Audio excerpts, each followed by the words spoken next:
Kananga Yesu Yoleyo Nelakanga Ofana Pembenya Papa Okata Makambo Nangai. Comme je disais, parlons aux gens qui sont ici à Grimby, pour ceux qui n'ont pas des assemblées, qui restent à la maison. Ok, nous présentons l'église, l'assemblée des saints à Grimby, l'assemblée des élus à Grimby, vous accueille bras ouverts pour tous ceux qui n'ont pas des lieux pour prier, pour adorer le Seigneur et écouter la parole pour leur sanctification. Nous sommes précisément ici à 405 rue York, à Grimby, Québec, dans la province du Québec. Donc, venez nombreux, venez écouter la parole de Dieu, c'est toujours une bonne chose au lieu de rester à la maison. Donc, aujourd'hui, nous voulons partager avec vous une parole dans 1 Jean chapitre 5. Je crois que c'est une écriture que vous connaissez. 1 Jean chapitre 5, verset 12. Il est écrit ceci. Celui qui a le Fils a la vie.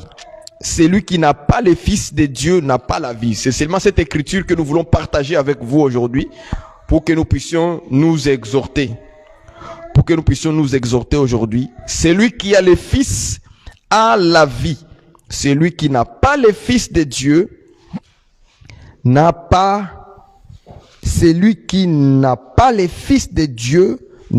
la vie. C'est une écriture, bien aimée dans le Seigneur, que vous connaissez tous les jours. Vous pouvez même le réciter comme d'habitude. On le récite, on le lit. Mais aujourd'hui, le matin, vers 4 heures du matin, je méditais sur ça. Et le Seigneur m'a fait voir encore un autre angle sur cette écriture-là. Ok? Celui qui a le Fils a la vie. Celui qui n'a pas le Fils, je veux toujours m'assurer, est-ce que les sons fonctionnent très bien? Pour les gens qui sont en ligne. Parce que si ça n'est pas, c'est pas... bien aimé dans le Seigneur, j'aimerais que vous m'informez très très bien si les sons passent très bien ou si ça ne passe pas, parce que sinon on va fermer ça. Nous on va continuer aussi à Grimby avec le peuple de Dieu et puis on reviendra la prochaine fois pour vous qui sont en ligne, parce que nous voulons aussi exhorter les gens qui sont en ligne, qui nous suivent, qui ne puissent pas manquer l'enseignement. Voilà pourquoi je veux m'assurer que tout fonctionne, parce que j'ai changé de téléphone. Ce n'est pas le même téléphone, donc je l'ai changé. Ok. D'accord, ok.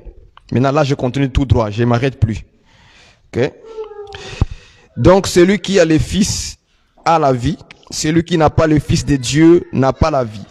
J'ai médité cette écriture ce matin à 4 heures du matin lorsque je me suis réveillé. Et le Seigneur m'a fait voir un autre angle sur cette écriture. Cette écriture, nous la connaissons tous. Nous connaissons cette écriture noir sur blanc. Celui qui a le Fils a la vie. Celui qui n'a pas le Fils n'a pas la vie. Donc, le Seigneur est bon. Nous avions dit le dimanche passé, dans Jean chapitre 3 verset 16, Dieu a tant aimé le monde qu'il a donné son Fils unique, en fait que quiconque croit en lui ne périsse point, mais qu'il ait la vie éternelle. C'est ce que la Bible nous dit. Celui qui croit au Fils de Dieu, au Fils unique de Dieu, il a la vie. Il a la vie. Et Jésus-Christ a été envoyé dans la mission de donner la vie aux hommes. C'était ça la mission de Jésus-Christ sur la terre. La mission de Jésus, c'était pour donner la vie aux hommes. Voilà pourquoi Jean, il vient encore rajouter cette pensée pour dire que celui qui a le Fils a la vie. Mais celui qui n'a pas le Fils n'a pas la vie. C'est tellement clair qu'on ne peut pas forcer l'écriture. Mais l'écriture en elle-même cache des profondeurs. C'est par là que nous disons que le Fils qui est donné, ce n'est pas un Fils physique, frère. Ce n'est pas un Fils physique. Il n'y a aucun Fils physique qui ne peut donner la vie éternelle aux gens. Aucun Fils de quelqu'un peut donner la vie à une autre personne. Mais il n'y a que le Fils de Dieu qui peut donner la vie pour le rançon de beaucoup de gens. C'est la raison pour laquelle Jésus-Christ avait dit que mon sang, c'est le sang de la nouvelle alliance pour les rançons de plusieurs. Donc il n'y a qu'une personne seulement qui donne sa vie, mais il est donné pour beaucoup de gens. C'est la raison pour laquelle nous disons, lorsque Jean, l'apôtre Jean dit, c'est lui qui a le Fils à la vie, il ne parle pas d'un fils physique. Il ne parle pas de n'importe quel fils, mais il parle d'un fils spécial. Voilà pourquoi le terme unique est employé dans Jean chapitre 3, verset 16. Le fils unique, parce que Dieu n'avait qu'un seul fils. Depuis la création, Dieu n'avait qu'un seul fils. Et ce fils-là, c'est celui-là qui était caché. Je vais lire avec vous Jean chapitre 1. Il était caché. Le fils était caché quelque part. D'où le monde entendait ce fils-là. Jean chapitre 1. Je prends avec vous.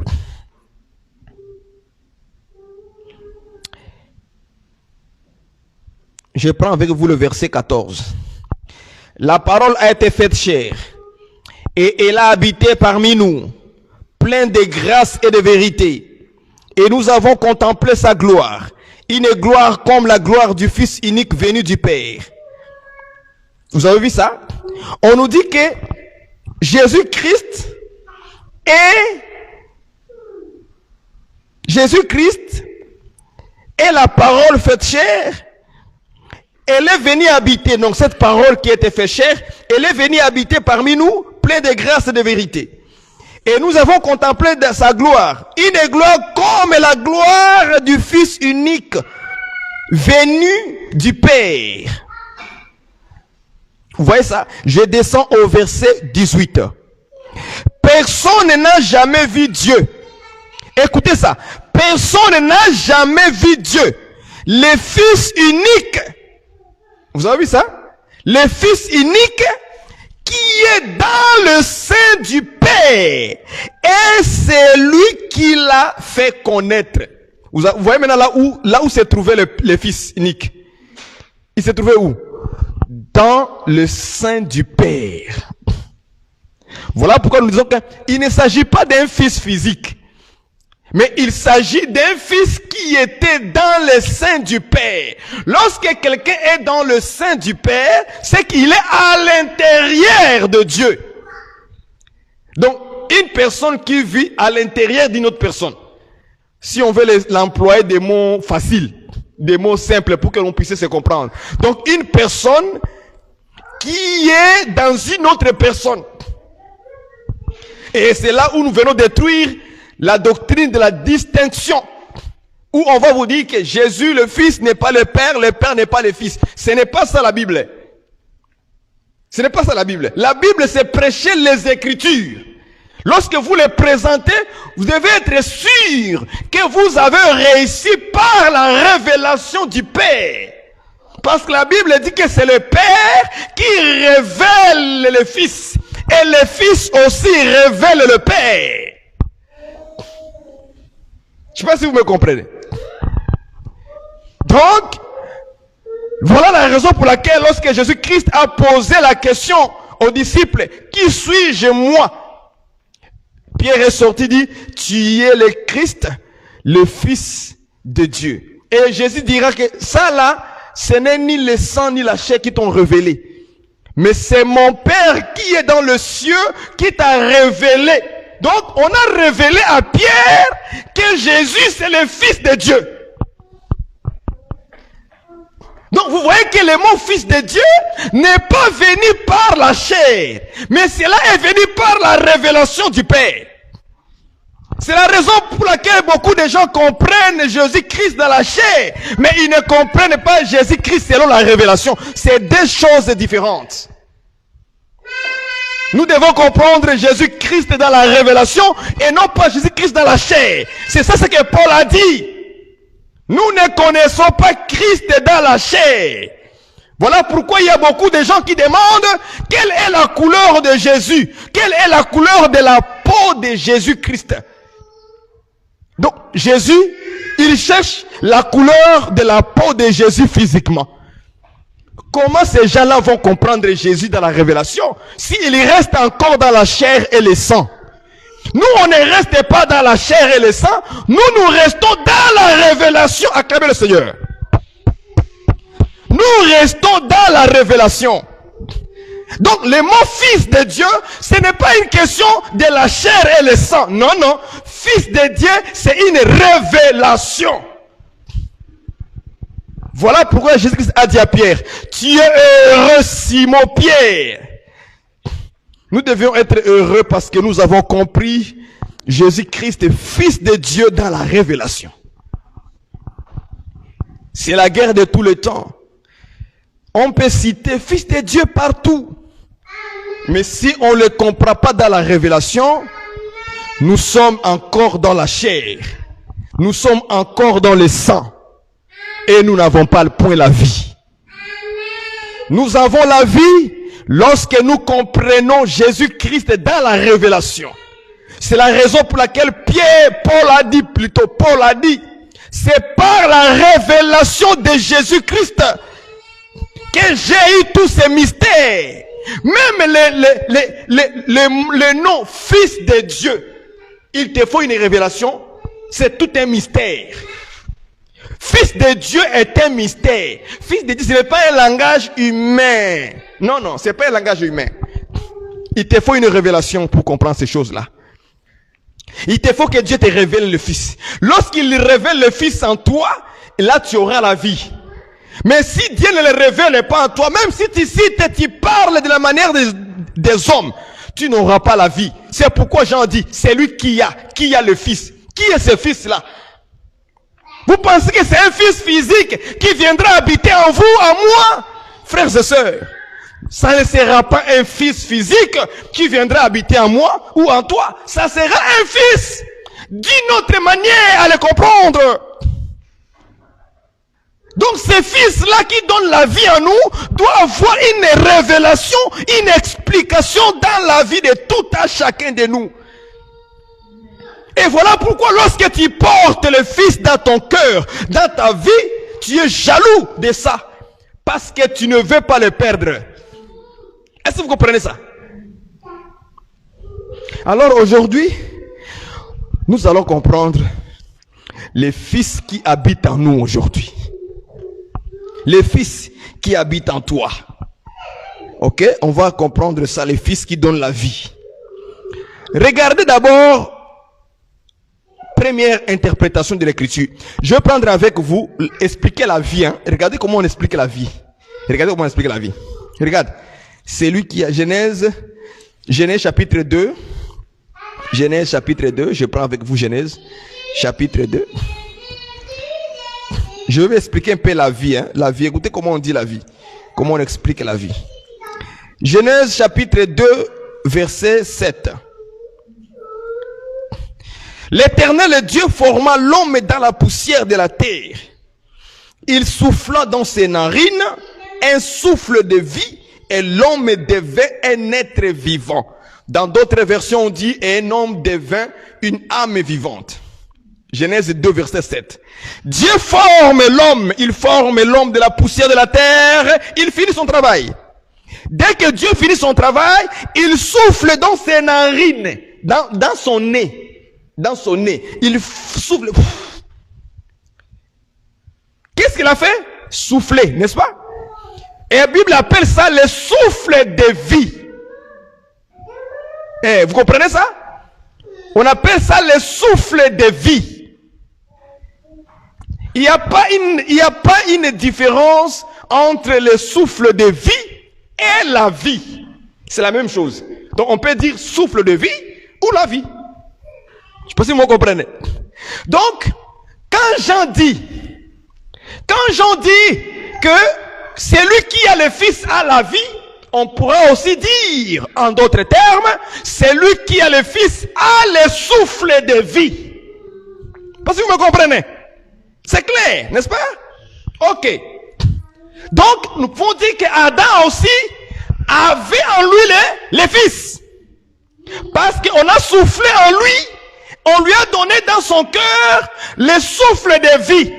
Il a commencé à vivre. Est-ce que vous voyez ça? Parce que la vie, c'est le fait de vivre. Il est devenu une âme vivante. Mais comment est-ce qu'Adam a réussi la vie? On a soufflé en lui. Pas si vous me comprenez. Tandis que Jean, l'apôtre Jean lui dit, c'est lui qui a le Fils, a la vie, a le souffle de vie. C'est qu'Adam aussi avait le Fils en lui. Maintenant, par rapport à Adam, on n'a pas dit que c'était le Fils. On a dit souffle. Par rapport à Adam. Pour avoir la vie, on a dit souffle. C'est que le Fils, c'est qui alors? Le Fils, c'est qui? C'est le souffle. Vous voyez ça? C'est que Fils veut dire souffle. Si tu as le souffle de son Fils, si tu as le souffle Jésus-Christ, donc tu as la vie, tu as le souffle de vie. Parce que vous me comprenez? Prenons l'écriture, frère Barouani, c'est compliqué maintenant. Non, c'est pas compliqué. Allons-y dans les écritures. Galates chapitre 4, verset 6. Allons-y. Prenons d'abord Jean 20, verset 22. Jean 20, verset 22. Jean 20, 22. On va d'abord expliquer les souffles. Ça signifie quoi?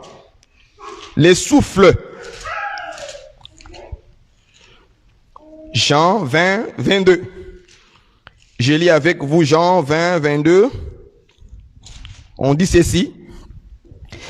Je commence au 21. Jésus leur dit de nouveau, la paix soit avec vous. Comme le Père m'a envoyé, moi aussi je vous envoie. Verset 22. Après ces paroles, il souffla. Voilà maintenant. Il souffla sur eux. Qui ça? Jésus.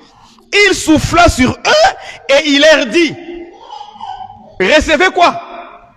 C'est que Jésus-Christ vient interpréter le souffle comme étant le Saint-Esprit. Vous voyez ça? Donc, quand on a soufflé chez Adam là-bas, on souffle, là-bas on appelle ça souffle de vie. Mais Jésus, lui, quand il vient, lui aussi il souffle. Il appelle Saint-Esprit. C'est que le Saint-Esprit égale souffle de vie. Vous me comprenez? C'est clair, n'est-ce pas? Ok.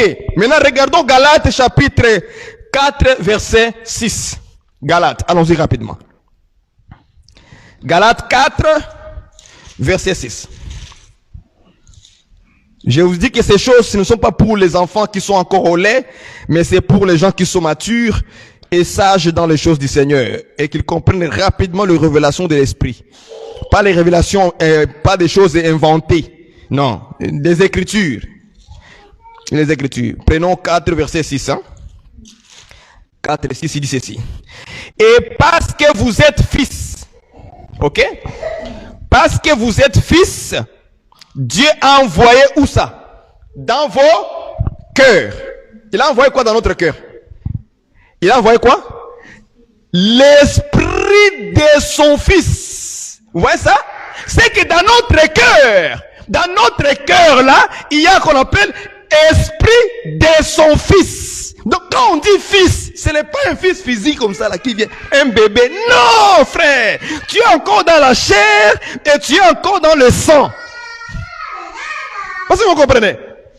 Donc celui qui a le fils c'est quoi? C'est celui qui a l'esprit de Dieu. Donc le fils veut dire esprit de Dieu. Donc esprit de Dieu on l'appelle aussi fils. Alléluia. Ça c'est par la révélation. Est-ce que vous voyez ça, frère? Donc, c'est lui qui a l'esprit de Dieu. C'est lui qui a l'esprit de Jésus-Christ. C'est lui qui a l'esprit de Christ à la vie. C'est la même chose. Il a le souffle de vie, frère. C'est ce que Jean aussi voulait dire. Vous comprenez ça? Donc, le Fils qui est dans vos cœurs, c'est l'esprit de son Fils. C'est comme ça qu'on l'appelle aussi. Donc le Saint-Esprit est appelé aussi l'esprit de son Fils. Donc dans ton cœur là, il n'y a pas un fils physique dans ton cœur. Tu vas le chercher, tu seras fatigué. C'est l'esprit de son Fils qui est en toi. C'est ça qui te donne la vie. Parce que le Saint-Esprit, on l'appelle aussi esprit de vie. Vous comprenez? Donc, toutes ces appellations-là, c'est toujours lui-même et Jésus-Christ. Tu ne crois pas que Jésus, c'est le Saint-Esprit?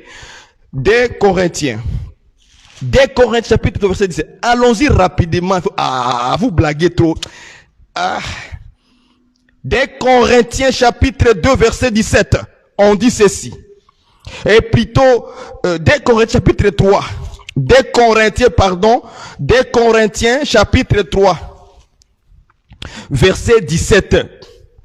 Regardez maintenant. Aujourd'hui, là, on ne cherche pas Jésus dans la chair. Si vous le cherchez, vous allez vous fatiguer. Ok? Donc, 2 Corinthiens, chapitre 3, verset 17. Or, le Seigneur, c'est qui? C'est l'Esprit. Vous voyez ce qu'on dit? On dit, or, le Seigneur, c'est l'Esprit. Et là où il y a l'Esprit du Seigneur, là est la liberté. Vous voyez ça? C'est que le Seigneur aujourd'hui, ce n'est ni la chair ni le sang. Vous allez vous fatiguer en cherchant la couleur de la peau de Jésus. Ça ne vous sauvera jamais. Parce qu'aujourd'hui, c'est l'Esprit maintenant qui prend la place de Jésus. C'est l'Esprit qui est Jésus en esprit maintenant. Donc dans mon cœur, dans ton cœur ma soeur, dans ton cœur mon frère, il n'y a pas un Jésus physique, mais il y a Jésus, l'Esprit de son Fils, qu'on appelle le Saint-Esprit. Acclamez le Seigneur. Acclamez notre Dieu. Alléluia. Donc c'est lui qui a le Saint-Esprit. Il a la vie, frère. Il a le souffle de vie. Il a l'esprit de vie. Donc le Fils que Jean, l'apôtre Jean parle, c'est tout un esprit en toi. C'est l'esprit de son Fils, selon Galates, chapitre 4, verset 6. Il a dit que Dieu a envoyé dans notre cœur qui? L'esprit de son Fils. Donc l'esprit de son Fils, là c'est une expression qui veut dire le Saint-Esprit. Ce sont ces appellations encore. Voilà pourquoi tu as la vie aujourd'hui. Si tu as l'Esprit de Dieu, ma sœur, mon frère, c'est que tu as la vie, tu as le souffle. Donc au temps d'Adam, cela était prophétique. Au temps d'Adam. Mais Jésus-Christ maintenant est venu interpréter le souffle. Il a dit que le souffle que Dieu a soufflé dans Adam, ça s'appelle le Saint-Esprit.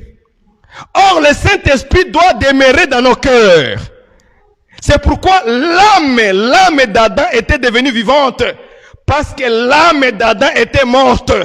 Il fallait souffler, lui donner le souffle de vie, le Saint-Esprit, pour qu'il puisse se réveiller. Aujourd'hui, nous avons maintenant des morts spirituels. Les gens sont morts spirituellement, malgré qu'ils sont vivants, en train de marcher avec les deux pieds. Ils marchent à gauche, à droite. Hey, Mourembo, maman, Nico Mourembo, ah, ma beauté. Non. Tu n'as pas de beauté à nous montrer. Si tu n'as pas le souffle de vie, tu es une mort. Tu es mort spirituellement, ma soeur, mon frère. Ce n'est pas ça qui détermine que tu as la vie. Ce n'est pas ni les maisons, ni les voitures, ni ton travail où on te paie, je ne sais pas, des millions de dollars. Non! Ce n'est pas avoir un compte bancaire rempli d'argent qui te donnera la vie. Ce n'est pas ça, mon ami.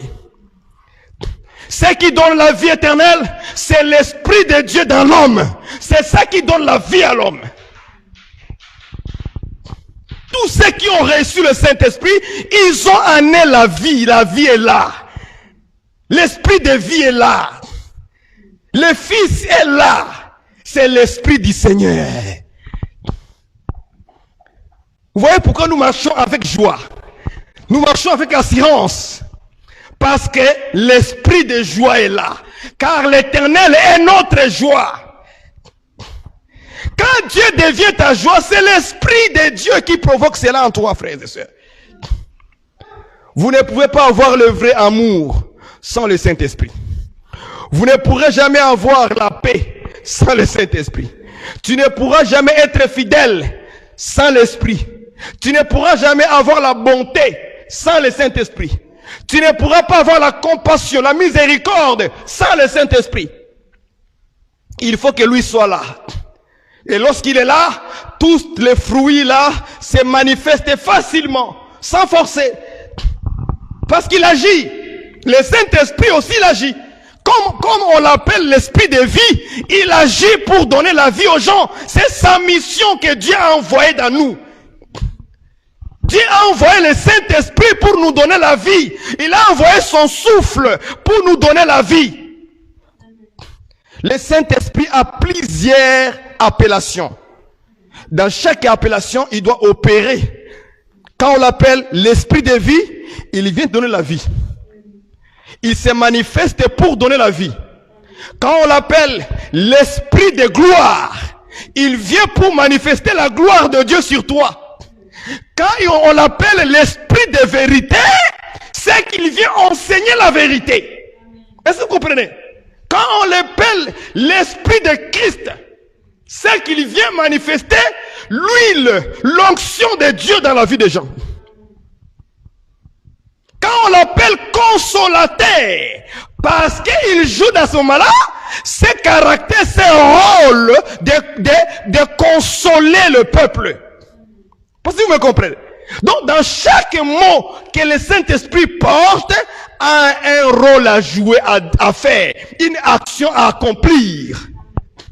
Donc, dans ce cadre-là, comme nous parlons de la vie simplement, le Saint-Esprit a été envoyé pour donner la vie dans le cœur des gens, pour les réveiller de leur mort. Quiconque croit au Fils, croit à l'enseignement, croit à la parole véritable de Dieu, à l'évangile, parce que l'évangile aussi, c'est qui? C'est le Saint-Esprit lui-même. Et ça, les gens ne comprennent pas. Parce que la Bible dit qu'il a mis la vie et l'immortalité dans l'évangile. Donc, quand vous regardez l'évangile, il y a la vie à l'intérieur. Dans Jean chapitre 1, il dit quoi? En elle, dans la parole, était la vie. C'est que la vie se cache dans la parole qui est l'évangile de Christ. Qui est l'évangile de Dieu. L'évangile de la grâce. La vie se cache à l'intérieur. Donc si tu veux avoir la vie, il faut rencontrer le vrai évangile. Si tu ne rencontres pas le vrai évangile, mon frère, ma soeur, mon ami, mon collègue, tu iras tout droit en enfer. Comment dire, sans exception de personne.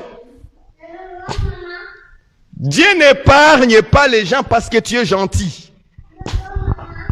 Dieu n'épargne pas les gens parce que nous sommes beaux, on est belles de figure, on marche de manière à balancer. Non, c'est pas ça. Parce que tu marches bien comme une mannequin. Hein? Mannequin. Les choses là. Parce que je marche de manière à jeter comme le cheval. Non. Ce n'est pas à cause de ça que Dieu va t'épargner. Dieu ne va pas t'épargner non plus parce que tu es un bon patron. Mais quand même, tu fumes beaucoup la cigarette. Tu fumes le chicha. Tu fumes la drogue. Hein, tu prends la drogue. Non, c'est pas à cause de ça que Dieu va t'épargner, mon frère, ma soeur. Ce n'est pas à cause, parce que toi tu fais beaucoup des enfants, chaque année un enfant. Donc, tu crois qu'avec ça, tu es béni vraiment, tu iras au ciel. Dieu ne t'épargnera pas à cause de ces choses-là. Dieu t'épargnera parce qu'il voit en toi la vie. Il voit en toi son fils qu'on appelle l'esprit de son fils est en toi. Ah, là Dieu dit non, lui il est différent. Lui, elle est différente. Est-ce que vous comprenez, frère et soeur? Donc Dieu ne va pas t'épargner non plus parce que tu vas dans une belle construction de temple chez vous, je sais pas moi, à Kinshasa, ici au Canada, je sais pas où, aux États-Unis, un peu partout là. Vous construisez un beau temple physique. Et vous, quand tu vas là-bas tous les dimanches, tu vas dire, ouais, Dieu m'arrête ici. Ouais. Tu penses qu'avec ça, Dieu va t'épargner dans les jours de jugement. Non. Dieu t'épargnera parce que tu as la vie en toi. Est-ce que vous comprenez ça? Parce que tu as le Fils. Le Fils qui est dans ton cœur, c'est l'Esprit de Jésus-Christ. C'est là qu'on appelle le Fils unique de Dieu. Donc, quand Jésus-Christ était dans le sein du Père, je réponds à la question maintenant. Quand Jésus-Christ était dans le sein du Père, c'était lui-même le Saint-Esprit. C'était lui-même le Saint-Esprit. Est-ce que vous voyez ça? Lui-même, il se contient lui-même. Parce que les cieux de cieux ne peut pas contenir Dieu. Donc, il ne peut que se contenir lui-même. Je ne sais pas si vous me comprenez. C'est tellement compliqué les choses. Il ne faut même pas réfléchir là-dessus. Il faut seulement par la révélation du Seigneur. Est-ce que vous voyez ça? Donc, Dieu se contient lui-même. Parce que les cieux de cieux ne peut pas les contenir. Aucun homme ne peut contenir Dieu. Donc, Dieu ne peut que se contenir par lui-même. C'est pourquoi quand Jésus-Christ est venu, la Bible dit qu'en lui demeurait corporellement la divinité. Donc Dieu lui-même en complet était en Jésus. Vous voyez ça? Donc lui-même, il ne peut que se contenir par lui-même. Acclamez le Seigneur. Alléluia. Quelle révélation ça, frère? Lui-même ne peut que se contenir dans lui-même. Vous voyez ça? Donc Jésus, Dieu, a formé un corps pour que lui-même vienne se contenir avec toute la... Aucun prophète, aucun chrétien, aucune personne n'a contenu Dieu tout entier en lui. Aucun. Sauf Jésus-Christ. Vous voyez ça? Parce que Salomon a dit, Dieu, les cieux de cieux ne peuvent te contenir. Comment toi, un grand Dieu peut venir demeurer, mais seulement ton nom ici. Là aussi, il y a une révélation. Ça veut dire, il n'y avait qu'un seul temple qui pouvait porter les noms. Et le nom de Dieu là qui devait demeurer dans le temple, c'était Jésus-Christ lui-même. Qui devait contenir Dieu en lui. C'est ça le nom. Le nom veut dire Dieu tout entier. Il vient demeurer en Jésus. Quand il marche comme ça, les gens blaguent. Hein? C'était Dieu qui marchait. Voilà pourquoi c'est un mystère. La Bible appelle cela par rapport que le mystère de piété a été manifesté. Dieu a été manifesté en chair. Vous voyez ça?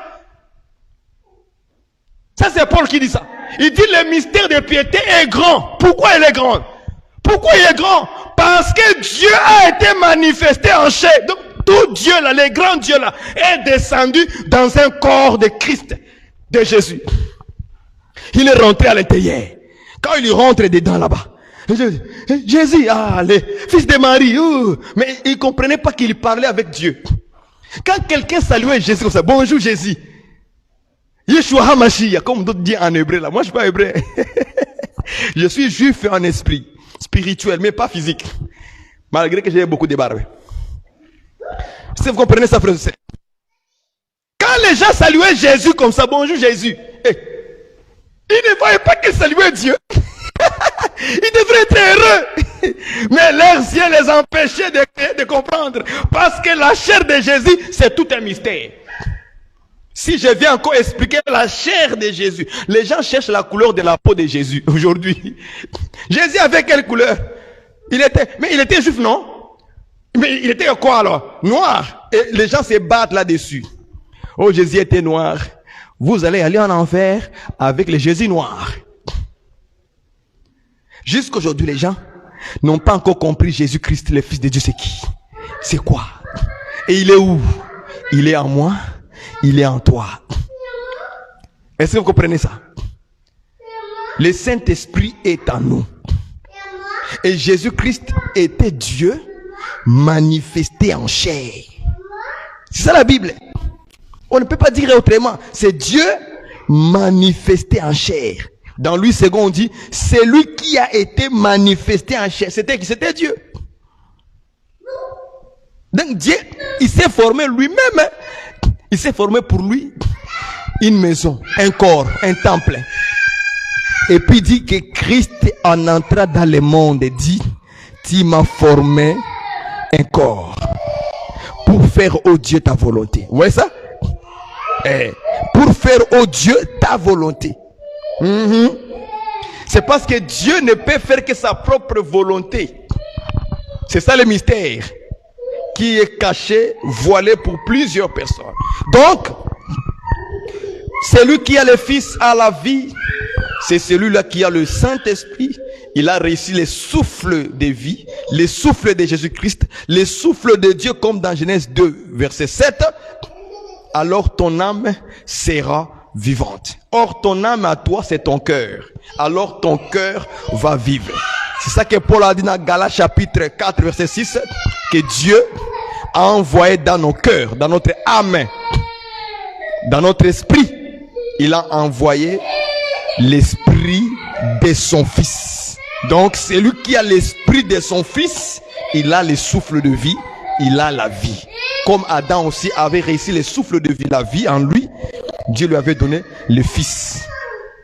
Donc Adam, quand il marchait, à l'intérieur dans son cœur, il y avait un Fils qu'on appelle l'esprit de son Fils, l'esprit de Dieu, l'Esprit Saint. Que Dieu vous bénisse pour tous ceux qui ont compris ce message.